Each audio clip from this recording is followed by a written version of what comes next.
My name is Brittany, and I'm going to talk to you about sugar gliders. Sugar gliders are small nocturnal marsupials native to Australia, Indonesia, and New Guinea. They're small. Adults weigh about 4 ounces. They have opposable thumbs and fingers. Sugar gliders get their name for their love of sugar and their innate ability to glide from tree to tree, using the webbed area between their body and the back legs along with their tails. They're able to glide over 150 feet. In the wild, sugar gliders live in groups of 20 to 40 and generally make nests by lining a hole in a tree with leaves. 7 to 12 gliders will live in these nests at a time for warmth. Sugar gliders, like kangaroos, have a pouch where baby gliders called joeys live for 60 to 70 days. Because of this, gliders are known as pocket pets for their love of being pouched. Sugar gliders love accompanying you during your daily activities by literally hanging out in a carrying pouch to be worn around the neck, like this. Every once in a while, one will curiously poke its head out and see what's going on. Sugar gliders live from 5 to 7 years in the wild and from 12 to 15 years in captivity. Sugar gliders make fun pets. They are lively and form a very strong bond with their owner. They are hard to maintain, though, as they require attention, a special diet, and a large cage. Moreover, they are nocturnal, so it's difficult for owners to be able to play with them. Most glider experts will recommend strongly that glider owners get at least 2. The sugar gliders are very social animals and do a lot better when they have a companion.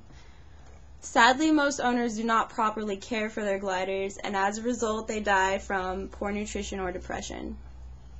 Many others end up in rescue shelters because their owners were not prepared to handle the large amount of responsibility that comes with owning a sugar glider. When you get a pair of sugar gliders, it is essential that you bond with them. Although sugars are very social animals that love people, they need to establish trust with their owners. Doing this is very easy. All you have to do is spend time with them. Play with them. Let them crawl on you so that they can get used to your scent, because that is the primary way a sugar glider identifies its owner. After a while, your sugar glider will trust you enough to come to you as soon as you open its cage. Some people find sugar gliders to be extremely difficult to care for because they have a few drawbacks. They're very energetic animals and can be rowdy in their cage, especially if a hamster wheel is involved.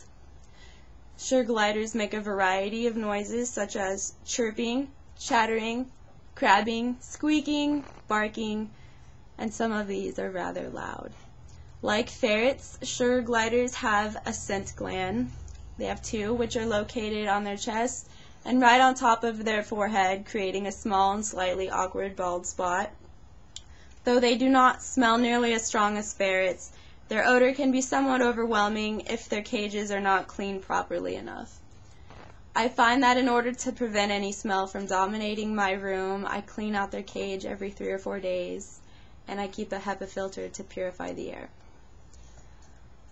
Although some people have had success training their sugar gliders to go to the bathroom in a corner tray, I've yet to be able to coax my own 2 boys to. It's pretty rare to potty train a sugar glider, but it's not impossible. My best advice when defecation is concerned is to wait until the sugars are active in their cage before handling. This decreases the possibility of them going to the bathroom on you. Sometimes accidents happen, and when they do, it's not so terrible because it's an easy clean. Make sure paper towels are near to wipe away their pee. The droppings are small and resemble that of a mouse's. Though it rarely happens, the sugar gliders occasionally bite. When it happens, it's typically one of my fingers, and I suspect it's because they think they are worms. Though there is a slight pain, it's really not that bad because unlike rodents, sugar gliders have teeth that are more like tweezers. If they do try to bite, it doesn't really feel like anything more than someone poking at you with a dull toothpick. The biggest controversy concerning pet care for sugar gliders is what to feed them and their diet. Most websites on the internet push homemade recipes that are simply too complicated to make and end up being detrimental to the sugar glider's health because people find that they cannot usually follow them completely, so they substitute ingredients.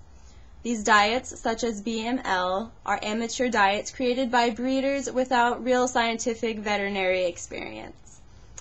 Although the best brand of pellet formula is called Glider Chow, it is an expensive product that can only be purchased online.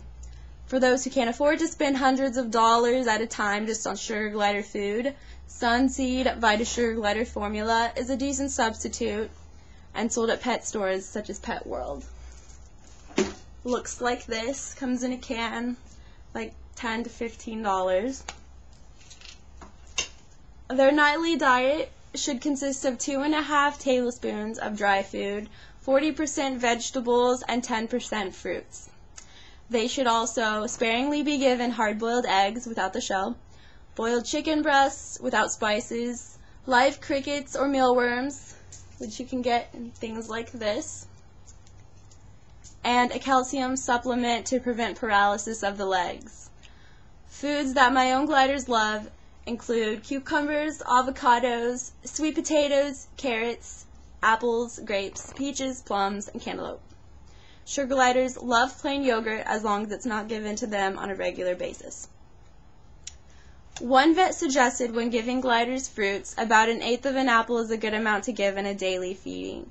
Simply take that measurement into account when preparing other fruits. Over-supplementing sugar gliders can be very hazardous to their health, so take caution. Be sure to give them more veggies than fruits because they are more likely to pick out the fruits and leave the veggies. When preparing food for my gliders, I first add dry formula. I then top the formula with the fruits and vegetables and the occasional egg bits and yogurt. After, I add Rep Cal for extra supplement.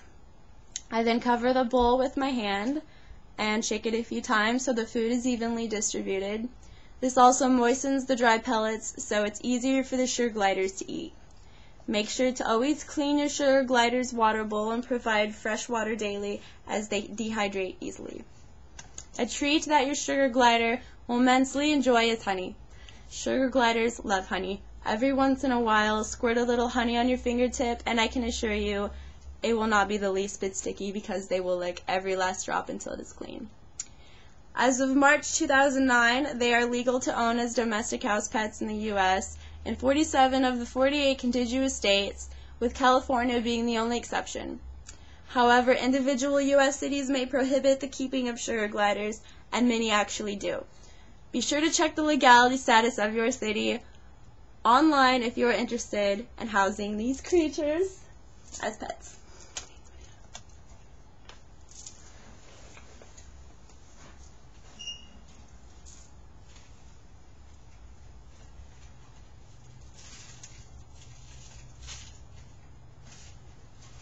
And in case you're curious and have never seen one, this is what they look like. Okay, well, I hope that was informative. Bye.